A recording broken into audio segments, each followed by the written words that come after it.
Semana que vem é o chamado Visakha Puja. Vesak no ocidente eles chamam, né? Que celebrada a ocasião em que o Buda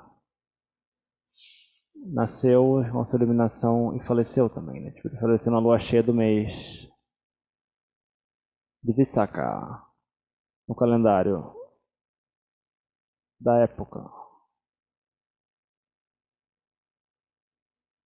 No calendário lunar, né? Então às vezes cai em maio, às vezes cai em junho, né? Tem suas variações. Então esse ano cai em junho, né? 3 de junho será o Visakha.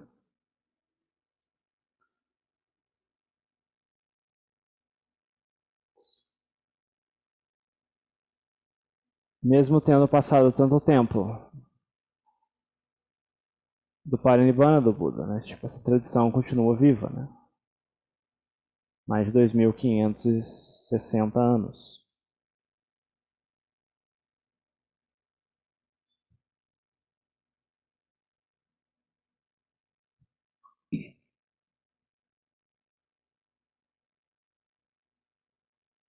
E não é só meditação isso, né, esse caminho, né? Tipo, o Buda colocou várias coisas ao redor que suportam a prática de meditação, né? Tipo, então, quando o Buda explicava o caminho gradual, ele começava com generosidade. Ele não começava com anapanasati, meditação, satipatthana, seja lá o que for. Começava com generosidade. Dana parami. E tipo, generosidade, né? Tipo,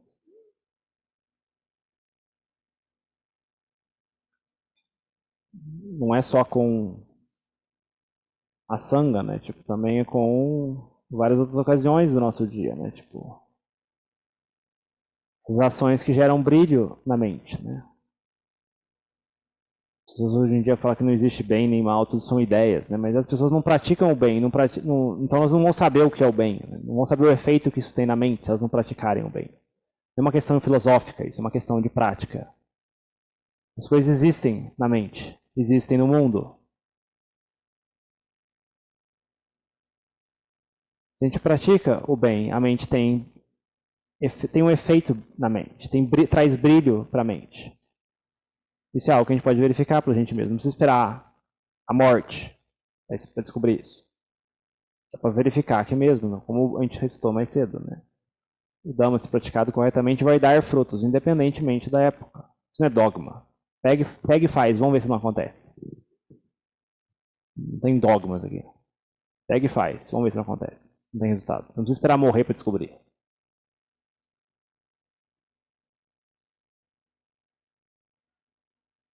As ações de generosidade, né? Tipo, auxiliar quando a mente se sente, como é que fala? Inspirada em ajudar uma certa causa. Ajudar um ser que esteja passando dificuldade, alguma coisa do tipo. Desde salvar algum inseto que esteja, tipo, por exemplo, às vezes a gente andava no Pindapata na Tailândia, né, tipo, e tinha na estrada, né, tipo, tinha, como tem postes na estrada, né, e à noite na floresta, né, tipo, tem muitos bichos, né, tipo, às vezes os besouros batiam no poste, né, no estado interior também tem isso, né, os besouros, eles têm essa incapacidade de se virar, depois que eles caem de costas, eles ficam lá, tipo. Assim, tipo, não consegue virar, né? Tipo, nem a NASA consegue explicar como é que o negócio voa, mas ele tem esse karma de besouro que, tipo, depois que ele cai, ele não consegue se virar, né? Então, tipo, a gente no Pindapatas, a gente ficava desvirando besouro no caminho, né? Porque, tipo, a gente pegava o guarda-chuva, pegava alguma galinha e desvirava os besouros no caminho, né? Porque, tipo, eles não conseguem se ajudar. Isso, assim, mas não é uma bobeira, né? Tipo, besouro, né? Tipo, não tem, é um inseto, né? As pessoas às vezes falam isso, né? Mas, assim, olha o efeito que tem na sua mente se você faz isso, né? Desvirar o besouro. Né? Ele estava lá com dificuldade, ele estava sofrendo. Né? Tem efeito na mente. Uma coisa simples, você vê, amor. Você não precisa nem ter dinheiro para fazer isso. Hoje não tem dinheiro, né? Você tem que procurar outras oportunidades de fazer generosidade. Né? Então você vê, tipo, coisa até com inseto dá para você fazer praticar Dana Parami. Né? Tem efeito na mente. Traz esse brilho para a mente. Aí quando tiver brilho na mente, não saber o que é mal. O que é mal, o que é ruim, o que é negativo, de fato. Que vai ter um efeito diferente na mente.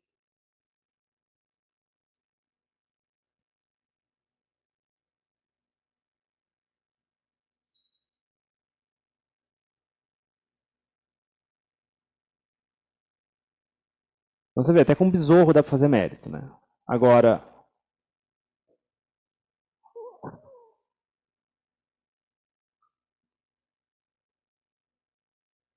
dentre as oportunidades de fazer mérito, né? Tipo,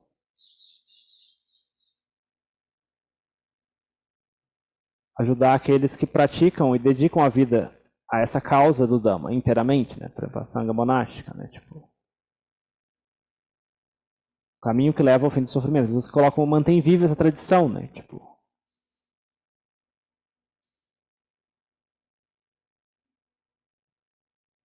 possibilita os seres a ouvirem o Dhamma, né? Que possibilita se libertarem do sofrimento, né? Que é dito o maior benefício de todos, né?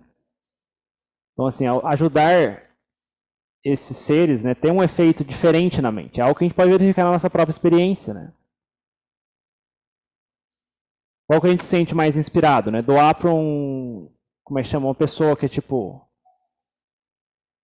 a gente olhando a pessoa, a gente vê que a pessoa é um usuário de drogas, a pessoa tem um mau caráter, né? Tipo, a pessoa, sei lá, rouba. A gente vai dar uma pessoa, com a pessoa, a gente vai sentir a mesma sensação que a gente doaria para uma pessoa que, tipo,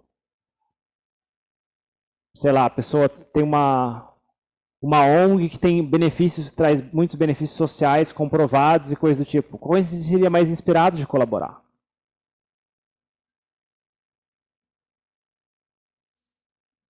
Então, assim, o Buda fala para a gente praticar generosidade quando a mente se sente inspirada, né? Então, você vê, tem diferentes, você vê, a inspiração em doar para uma pessoa que a gente sabe que vai usar aquilo de uma forma inapropriada, que vai fazer só o mal com aquilo, né?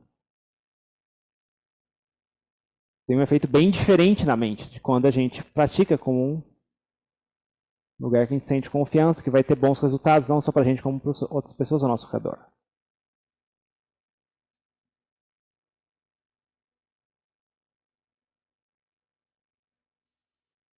Os monges são treinados a terem essa resiliência, a ter Kanti Parami, né? Tipo, até se virarem. Se tem bem, se não tem, amém. Se tem abrigo, se tem comida, se tem remédio, bem. Se não tiver, tem que lidar com aquilo. Não sair pedindo para os outros ajuda. E nem sair pedindo coisas, requisitos. E o Buda colocou várias regras com relação à interação dos monges com os leigos, né? E principalmente com relação a pedidos, né? Os monges não saem pedindo as coisas para os leigos, né? Tipo, quando eles vão em Pindapatra, eles simplesmente aceitam o que está sendo oferecido. Eles não saem batendo em porta e pedindo comida. Quem quiser oferecer, oferece. Eles estão simplesmente passando ali. Eles dão uma oportunidade para as pessoas fazerem generosidade, se elas quiserem. Então, da mesma forma, né, com relação a isso, né, tipo, tem várias coisas que os monges são capazes de fazer por conta própria. Né? Foram treinados a fazer isso, né? Mas se a gente tá num ambiente, né, que tipo do mosteiro, ou tá num ambiente com monges, né, tipo, a gente tem essa oportunidade de fazer mérito, né, de oferecer para ajudar com coisas para facilitar a vida deles, né? Então, por exemplo, né, tipo, o mais básico de todos, né, oferecer alimento, né? Tipo, sei lá, se um monge passando em fim da pata na sua casa, né, você oferecer alimento, está ajudando ele a manter a vida dele, né? Ajudar medicamentos, né? Ajudar com logísticas, né? Ajudar com levar no médico, trazer do médico, comprar itens para a obra do mosteiro, coisa do tipo, né? Então tudo isso é um tipo de mérito também, né? E tem um efeito na mente. Então assim, eles são, como é que fala? A gente recita no cântico, né? Campo incomparável para o cultivo de mérito nesse mundo, né? É tipo, como se tivesse um investimento, como é que fala? Fosse um fundo de investimento com retorno garantido de infinitas vezes, né? Em termos de mérito, né? Então, assim, você está diante daquilo, você não vai, como é que fala? Você não vai usar todas as oportunidades possíveis para investir seu dinheiro nisso? Então, assim, você está diante desse ambiente, né? Por que você não usa todas as oportunidades possíveis para fazer mérito, né? Para ajudar. E você vê o efeito que tem. A primeira vez que você vê o efeito que tem na sua mente, né, você vai querer fazer mais, né? Você vai buscar oportunidades, buscar brechas. Não vai ficar esperando os monges pedir você fazer as coisas, né? Tipo, você vai se você for para o mosteiro, por exemplo, né? Você vai observar, opa, isso aqui precisa ser feito. Assim, em volta desse monge tem uma árvore que está ameaçando cair em cima do telhado dele, vai destruir o telhado dele. Vou oferecer para cortar esse galho. Ou então, sei lá, tá infestado de formiga em volta do curso dele. Vou oferecer para, por exemplo, colocar alguma proteção ali, tipo óleo ou alguma coisa para isolar aquela área das formigas. Ou então, eu vou no mosteiro e vejo que está faltando, sei lá, não tem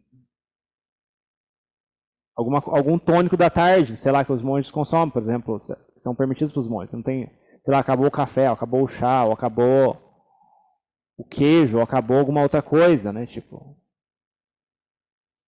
eu não espero o monge lá. O monge não tem que.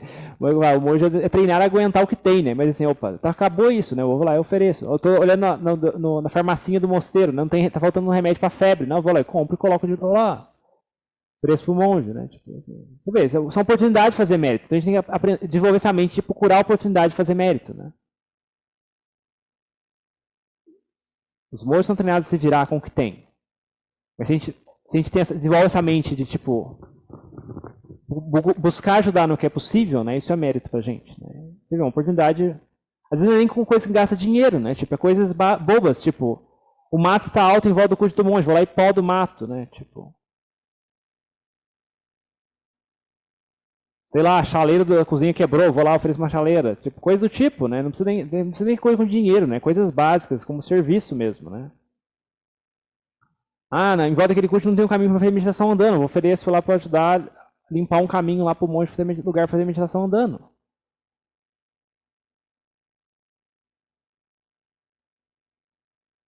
Então tudo isso tem efeito na mente. Tem algumas coisas que os monges não podem fazer, por limitações da regra monástica. Por exemplo, sair pedindo as coisas para os leigos, ou então cortar mato, cavar buraco, eles não podem fazer isso, por regras monásticas. Né? Não que seja uma questão de que o mato é considerado matar seres vivos, ou que a terra seja considerada viva. Né? É uma regra meio criada num contexto em que uma seita rival do Buda, né, os jainistas, né, falavam que a terra era uma coisa viva e as plantas tinham consciência. Né? E como tinha muitos discípulos naquela época, né, os monges budistas eram criticados por esse tipo quando eles se envolviam com esse tipo de coisa, e o Buda colocou uma regra por razões, digamos, mais sociais, não porque as plantas ou as terras sejam uma coisa com consciência, mas simplesmente porque naquele contexto daquela sociedade, né, tipo, tinha uma questão disso, mas assim, essa regra é mantida até hoje, né? O Buda não deu permissão para editarem as coisas, né, depois, por razão X ou Y. Também tem outra razão, porque tem uns. Pelo que os comentários contam, os próprios mestres contam, né? Tipo, tem certos tipos de devas, né, que moram em árvores, né? Tipo, então, assim, se cortar a árvore em que ele mora também pode dar problema, né, para eles. Como se cortasse um membro dele, né? Então, assim, pode incomodar certos seres, né? Precisa destruir a casa dele, né? Então, assim, é bom. Tem certas restrições com relação a isso. Né? Não que é algo que seja que a gente precisa acreditar cegamente, mas assim, só dizendo o contexto dessas regras. Então, assim, se a gente está numa ocasião, né, que a gente tem a oportunidade de estar com os monges, né, e monges bem sêniores, né, tipo, por que não usar todas as oportunidades possíveis, né, para ajudar? Fazer o que a gente pode fazer. Usar esse campo de mérito da melhor forma possível. É como se tivesse um campo, um terreno, né, terreno incomparável para o cultivo de mérito nesse mundo, né. Ah, não, só vou usar 5% desse terreno, né, porque, tipo, ué, porque não a gente usa o terreno inteiro? Estamos diante da ocasião, da oportunidade, estamos diante desse terreno incomparável de mérito, né? Porque a gente não usa todo o terreno para fazer mérito, né? Então é mais ou menos essa atitude que a gente busca ter. Não é que os monges não possam fazer, tipo, carregar mala, não é que os monges não possam fazer certas coisas. Não carregar mala os monges podem fazer, eles foram treinados a carregar peso, né? Eles têm que andar com tudo isso, né? Mas se a gente tem essa oportunidade de estar lá e ajudar, por que não faz isso, né?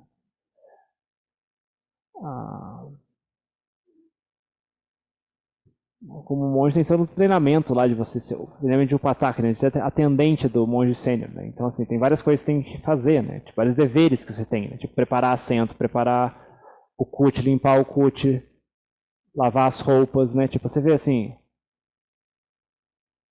isso é uma coisa também que os atendentes fazem para o monge sênior. Tipo, a oportunidade de fazer mérito, né? Você lavar as roupas do mestre, né? Tipo, tem um efeito na mente. Não é que ele não possa lavar as roupas, ele é capaz de lavar as roupas.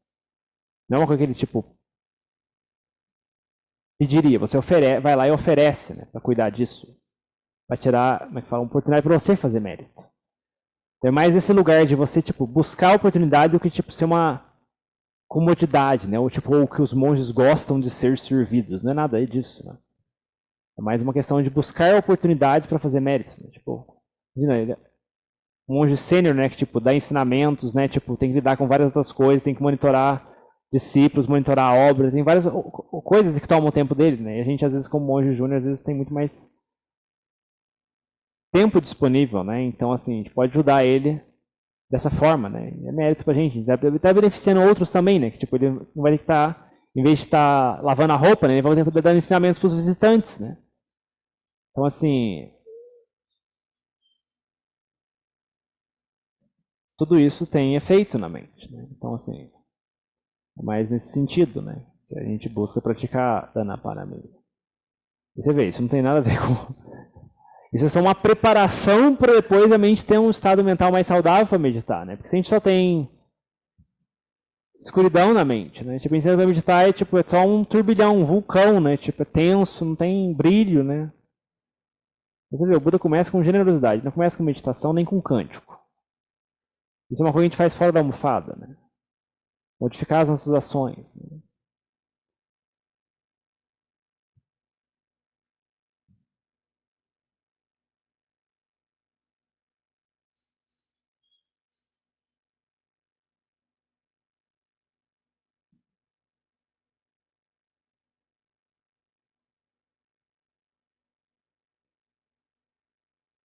Outras coisas do tipo, não, você sabe que os monges estão indo para um lugar que vai estar frio, você oferece algum item de frio, os monges estão indo para um lugar que vai ter muito risco de chuva, vai estar muito úmido, tem muito... Se oferecer, por exemplo, sei lá, capa de chuva, coisa do tipo, né? Então, assim, você perceber situações e oferecer aquilo, né? Você vai para um lugar, tipo assim, tem todo um protocolo de atendente, né? E assim, uma das coisas que o atendente tem que estar esperto, né? Oferecer um assento, né? Então, assim, opa, aquele lugar tem um assento, eu arranjo um assento. Água para beber, né? Tipo, tem água para beber disponível, né? São coisas... Água e assento é uma coisa muito importante. O Buda colocava, né? Tem um abrigo para ele ficar, né? Ou um assento, pelo menos. Né? Então, assim, coisa que o atendente tem que estar sempre alerta, né? Onde tem um assento? Onde tem um assento? Não vou deixar os monges de pé esperando. Vou arranjar um assento.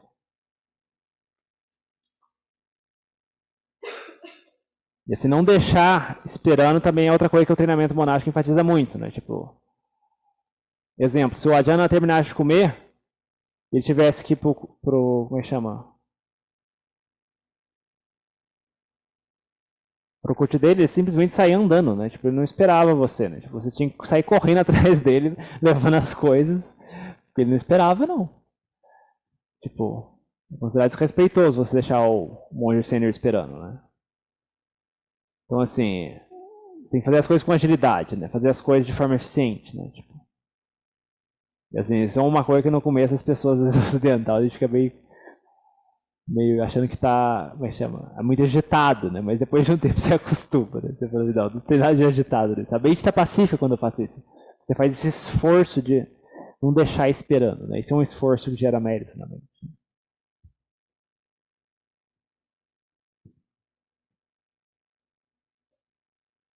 Então, isso é uma coisa que a gente verifica pela nossa própria experiência, não é uma coisa ficar teorizando, ficar pensando a respeito, né? Quando a gente tem a oportunidade, opa, vamos usar da melhor forma possível, né? Vamos direcionar essa mente a procurar situações em que a gente possa ajudar. Você vê, outra função da mente que a gente usa muito mal, né? Muitas pessoas têm a tendência de procurar defeito, né? O que está de errado aqui, né? E treinar a mente dessa forma, tipo, procurar oportunidades para ajudar, né? Tipo, para fazer algo útil, né? Você está contrapondo esse hábito, né? Que cria sofrimento na mente. O hábito de ficar procurando defeito. Né? Em vez da pessoa for lá e reclamar que, tipo, ah, não. Nossa, essa alimentação é muito fria, essa alimentação é muito fria, essa alimentação é muito fria. Em vez de ajudar a construir uma sala de meditação melhor e fechada, né? Você fica reclamando, né? Você não vê a oportunidade de fazer mérito ali, né?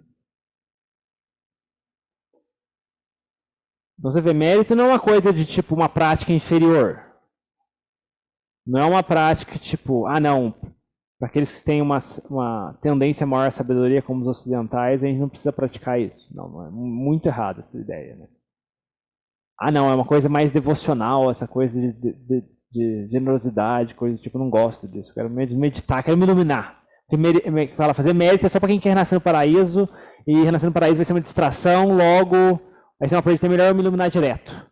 Você vê, é a mesma coisa que a pessoa que quer passar pano na casa sem varrer antes, né? Tipo, a pessoa não sabe o que ela está fazendo. Tá querendo ou então querer cortar uma floresta sem afiar o machado, né? Então, assim, é uma tendência muito comum, né? Que a gente tem que lidar, né? Por outro lado, né, tipo, você vai na Tailândia, né, tipo, a generosidade é uma coisa intrínseca da cultura deles, né? Você vai em qualquer vilarejo, as pessoas estão oferecendo comida para os monges que estão passando, né? Doações abundantes para suportar os mosteiros, né? Para não faltar nada para os mosteiros. E aí chega no dia do Vesak lá, né, tipo, tem Nessatik, né, que tipo, ia virar a noite meditando, e a senhorinha de 80 anos senta lá, no chão duro, na pedra, sem nenhuma almofada. E tipo, a gente chega lá como ocidental, tipo, a gente mal consegue sentar direito. Ou fica com muito sono, ou fica com muita dor, sai fazendo meditação andando, e a senhorinha de 80 anos nem mexe a cabeça. Né? Tipo, estão lá, tipo, noite inteira. Então, assim, você vê, você tem uma base. Você vê, quando você tem a base sólida, né, tipo, é muito fácil construir algo em cima. Então, assim, para quem tem uma mente saudável, meditar é muito fácil. Agora, se você tem uma mente bagunçada, né, tipo, fica muito mais difícil meditar. E muito do nosso trabalho de prática é desbagunçar a nossa vida. Tem que desbagunçar a nossa vida, nossa meditação vai ser mais fácil. Você vê, generosidade é um dos aspectos. O outro aspecto é virtude, né? A gente coloca o bem na mente. Também a gente contempla que o mal não entre na mente, né? E que as nossas conquistas com o bem na mente não sejam jogadas fora, né? É como uma barreira que contém aquilo, né? Uma represa, um cofre, né? Para proteger as riquezas dentro da mente, né? Então, um aspecto de virtude, né? Os preceitos, né? De não se envolver com situações que vão gerar a mente a se bagunçar, né? Então, assim, tudo isso faz parte da prática. Você vê, não, eu só vim aqui para meditar, não quero saber dessas outras coisas, eu vim para meditação pura, quero meditar direto. Você pode ter algum benefício da meditação, mas você vai ser limitado, né? O Buda falou que a meditação não é uma coisa que flutua no ar, né? É uma coisa dentro de um certo contexto, né? Então, assim, sem o resto do contexto, né, muitos dos benefícios vão ser perdidos, porque você não está fazendo a mesma coisa. Então, assim, não importa de onde a gente começa. A gente começa na meditação, tudo bem, opa, a gente pode tentar implementar as mudanças da nossa vida, né, para descomplicar as coisas, para tirar causas de bagunça. Que nem eu falei algumas vezes, né? Tipo, não adianta você querer tacar gasolina no fogo durante a semana inteira e depois você falar assim, não, eu quero ter paz, né? Tipo, não, sua mente está pegando fogo, né? Não é mais fácil você não jogar gasolina a semana inteira e aí no final de semana você simplesmente dá uma soprada ali, tipo, qualquer chaminha já apaga?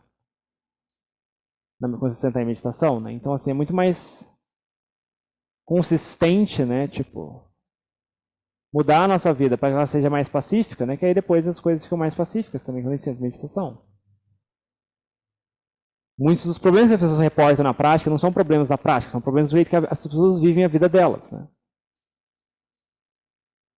As pessoas leem notícia demais, e aí fica proliferando.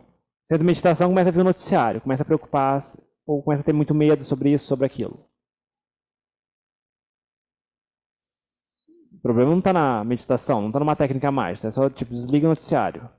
Você experiencia isso, por exemplo. A pessoa fica muito preocupada com a opinião dos outros. Para de usar o Instagram, para de usar o Facebook, ou pelo menos usar menos.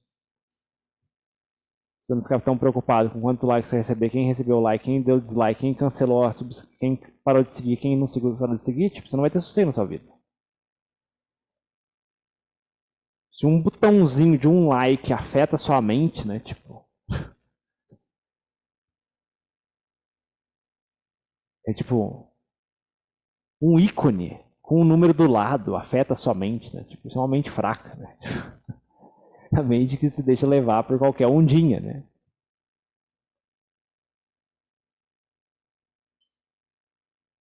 Então, a gente tem que treinar essa mente a ser forte, não ficar dependente do feedback do mundo, né? A gente faz a nossa prática e sobe acima disso.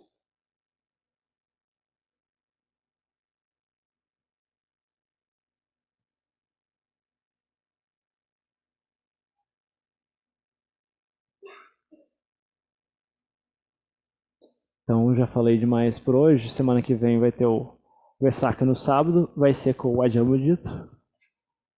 Vai ser transmitido presencialmente na Casa de Dharma às 8 horas. Começa às 8, então chega mais cedo, porque como começa oficialmente às 8 a transmissão, né? Então tem que chegar um pouquinho mais cedo. Vai ter tanto presencial como online. Eu acho que vai ser a transmissão oficial do Sudavale, né? Então não tem ainda para participar de casa, quem quiser participar de casa. E se alguém quiser fazer pergunta, compartilhamento, dúvidas, perguntas, esse é o momento, qualquer coisa da prática. Como é que foi para você, Marcelo? Muito diferente do que você fez anteriormente. Como é que foi os cânticos? Como é que foi o pessoa? Quiser falar um pouquinho? Tranquilo. Me senti tranquilo. Ok. Alguém quer perguntar alguma coisa do presencial? Compartilhar alguma coisa? Se quiser, tem que falar no microfone. Espera aí.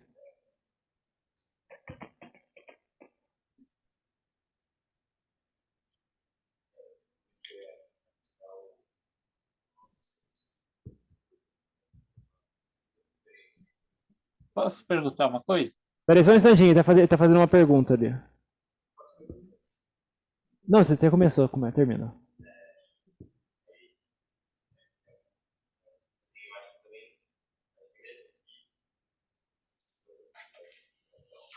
Não dá para ouvir. Peraí, não dá dando pra ouvir? Peraí, deixa eu verificar se eu... Tá... Ah, sim, só um instante aqui, deixa eu verificar o que tá acontecendo. Fala de novo, Vitor. Tenta de novo. Alô? Tá dando pra ouvir? Agora foi. É que tava baixado. Sim. Falar mais perto do microfone. Tá bom. Enfim, tava falando do aplicar botô ao invés de respiração. Ariel mandou fazer a semana inteira, proibiu de usar a respiração e eu acho que foi bem positivo. Eu acho que por mais que a pessoa depois queira fazer prática de anapanasati, tipo na respiração, é uma técnica muito versátil para principalmente quando você está em situações tipo, sei lá, externas, você está no carro, você está mesmo assim, no trabalho eu acho que foi bem emblemático porque aconteceu uma coisa no trabalho, aí bate aquele tribalismo, né, que aí aconteceu de alguma pessoa fazer, e aí eu comecei a sentir aquela onda assim, tipo, pegando todo mundo, e eu comecei tipo, e eu me senti muito melhor, então tem sido bem positivo e nessa prática agora de formal de meditação, o que está acontecendo é, eu estou percebendo a abstinência da mente em tipo, querer fazer outra coisa, aí que você traz e começa a dar quase uma sensação física mesmo, igual quando a pessoa tem tipo, vício em alguma substância, eu tenho sentido isso, então é um pouco de tortura, mas é bem positivo, assim, porque depois de um tempo acaba pacificando. Mas era só esse testemunho, recomendo a todos. Então, assim, essa coisa do Budô, é que fala, por exemplo, essa coisa da respiração, né, porque assim, no dia a dia, né, usar a respiração, como é uma coisa muito sutil, né, tipo, não é uma coisa visual, né, não é uma coisa tão... É muito fácil se perder, não. Alguma... Então, assim, pelo menos na tradição de floresta, assim, na questão do dia a dia, né, é mais incentivado a usar o todo do que a respiração. Porque, por exemplo, sei lá, você está num ambiente de trabalho. Aí precisa observar a respiração, né, tipo, sei lá, o ambiente tem que estar silencioso, tipo, você tem que estar sentado numa postura mais ou menos, e aí, tipo, se o ambiente estiver muito bagunçado, se tiver com muita coisa na cabeça, é muito difícil de fazer. Se você é um ambiente mais protegido, né? Agora, Budô, né? Tipo, você pode estar na mesa do escritório, né? Tipo, você tá com o mouse na mão aqui, né? Em vez de clicar no mouse, você vai lá, putô, putô, putô, putô, putô, putô. E, tipo, ninguém vai notar que você tá meditando, entendeu? Tipo, você tá tendo um momento de prática ali, né? Eu uso também o ônibus também, né? Você fica ali. Tipo, assim, na coluna do ônibus, assim, isso você pode, o metrô pode estar um caos, mas, tipo, a mente vai estar pacífica, como putô. Então, assim, tirar essa ideia de que a prática acontece num lugar pacífico, né? Tipo, que a gente tem que ter um lugar perfeito, né? Assim, a respiração exige mais, né? Porque a respiração, como já é muito sutil, né? Já é muita distração externa, é muito difícil a respiração ficar evidente, né? Agora, o butô é uma coisa muito mais... Se você fizer sincronizar com uma coisa tátil, né? É muito mais evidente, né? E fácil de notar na mente, ao ponto que você consegue fazer em ambientes caóticos, né? Você vai no meio de um shopping, né? Na praça de alimentação, né? E, tipo, você recebe uma ligação de uma coisa tensa, aí você putou, aí você consegue praticar. Então, assim, você consegue ver, assim, o mais importante é nessas situações que você está falando, tipo, vem aquela onda assim, e você, tipo, putou. Tipo, você viu o sofrimento surgindo, e você vê que com o putou o sofrimento some. Assim, experienciar o fim do sofrimento, né? A terceira nobre verdade, né? Ter essa experiência é muito importante, né? Então, assim, se a gente tem uma ferramenta que você tem que experienciar isso, né? Isso aponta a direção certa, né? Porque eu tenho uma ferramenta que agora finalmente eu consigo enfrentar o sofrimento. Imagina, eu vi o sofrimento surgindo, eu consegui evitá-lo. Você vê como o sofrimento é algo evitável, né? Porque são casos mentais muitas vezes estão envolvidos, né? Então isso é muito bom, né? Então assim, eu recomendo usar essa ferramenta na vida diária, né? Porque tipo, ela tem essa característica mais poderosa de puxar a mente, né? Então, não muda, né, pelo esforço na prática, né? Espero que continue se beneficiando. O que você ia perguntar, Marcelo? Não, é que eu vejo na internet como deve se sentar no chão, assim, e minha perna começa a adormecer. Isso, com o tempo, ela vai se ajustando, sim, ou eu estou fazendo algo de errado? Assim, tem vários jeitos de sentar. Deixa eu ver se eu consigo abaixar isso aqui para te mostrar. Cadê? Então, por exemplo, uma forma é você sentar, por exemplo, geralmente a forma que eles recomendam na internet vai ser lótus, meio lótus, né, ou lótus completo, né, que aí já é uma coisa mais tensa, né. Assim, você pode sentar com as pernas mais ou menos paralelas, né, e tem alguns exercícios de alongamento, né, que ajudam, né, só procurar na internet alongamento para meditação, né, tipo, fazer um pouco daquilo ajuda a dar um pouco mais de flexibilidade na perna e ajuda a melhorar também um pouco. Assim, é bom fazer um esforço nesse sentido, né? Porque, tipo, se a gente já senta com dor e formigamento, vai ficar muito difícil, né? Então, assim, se a gente já senta, já começa a doer, já começa a formigar, já começa a ter dormência muito rápido, a gente pode sentar numa cadeira e não encostar nas costas, sentar com as pernas paralelas descendo ao chão, não tem problema também. Mas é melhor que se a gente puder sentar no chão e coloca uma almofada para dar uma levantada na parte de trás do corpo. E aí, se for necessário também trocar as pernas, não tem problema, né? Tipo assim, não tem problema, né? Então, assim, não ficar muito vidrado com essa coisa de postura, né? E, como é que fala? Buscar esses exercícios de alongamento, né? Para você estar em meditação, né? Tipo, tem várias coisinhas de yoga que ajudam nisso, né? Porque assim, a gente tem um corpo muito limitado, né? Acaba sendo um problema, né? Mas depois a gente quiser participar de retiro, né? Que são várias horas de meditação por dia, né? Então é algo que é bom investir, assim, se a gente tem interesse a longo termo, né? Mas assim, tem esse aspecto também que, tipo, com o tempo melhora, né? Se a gente fazer uma atividade várias vezes vai melhorando, mas também é bom fazer um esforcinho do ponto de vista físico de alongar o corpo, né? Que às vezes o nosso corpo está muito... Os músculos estão meio todos contraídos, aí fica meio difícil, não tem tanta flexibilidade para fazer outras coisas, né? Se a gente conseguir sentar dessa forma, vai ser muito útil, né? Então é algo que eu acho que tem esses dois aspectos, né? Tanto o aspecto de investir um pouco do tempo no alongamentozinho, né, para um exercício físico para isso, como o aspecto da própria prática e melhorando isso, somente não dando bola mais para essas sensações do corpo. Você Obrigado. responde essa pergunta? Tá Alguém, respondido. alguém mais? Acho que é isso então, pessoal. Semana que vem estamos domingo normalmente, domingo.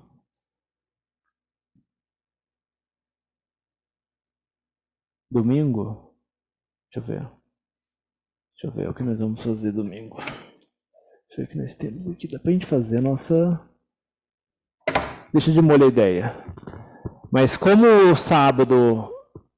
Vou ver como é que vai ser no sábado, o que o Adjamilito vai fazer. Mas no domingo, qualquer coisa, a gente faz a nossa cerimônia de Vesak também, com algumas outras coisas. Talvez se o Adja não fizer a cerimônia de oferenda e circunambulação, a gente pode fazer para completar o ciclo. A gente vê. Mas domingo que vem, programação normal, horário normal das 9. E é isso. Fica o convite de participar dos outros grupos, né? E sábado terá a transmissão pelo canal do Sudavari. Então é isso. Bom final de semana a todos. Até semana que vem.